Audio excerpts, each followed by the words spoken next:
नमस्कार शेतकरी मित्रांनो, पुनश्च एकदा स्वागत आहे तुमचं आपल्या ग्रेट शेतकरी यूट्यूब चॅनलवर। बघा शेतकरी मित्रांनो, महाराष्ट्रातील टॉप तुरीचे बाजारभाव आपण या व्हिडिओच्या माध्यमातून तुमच्यासमोर आणत आहोत। चला तर मग आपण व्हिडिओला सुरुवात करू। जर आपण चॅनलवर नवीन असाल तर चॅनलला सबस्क्राइब करा। चला आपण व्हिडिओला सुरुवात करूया।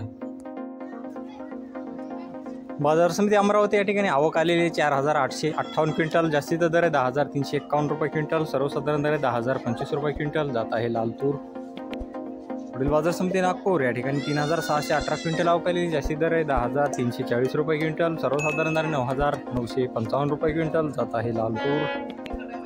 पुढील बाजार समिती हिंगोली खानेगाव नाका या ठिकाणी 85 क्विंटल आवक आलेली, जास्ती दर आहे 10,000 रुपये क्विंटल, सर्वसाधारण दर 9,750 रुपये क्विंटल। जात आहे लाल तूर। पुढील बाजार समिती मुखेड या ठिकाणी 16 क्विंटल आवक आली, जास्ती दर आहे 10,000 रुपये क्विंटल, सर्वसाधारण दर 9,900 रुपये क्विंटल। जात आहे लाल तूर। तसेच पुढील बाजार समिती उमरखेड डांकी या ठिकाणी 120 क्विंटल आवक आली, जास्ती दर आहे 8,000 रुपये क्विंटल, सर्वसाधारण दर आहे 7,800 रुपये क्विंटल।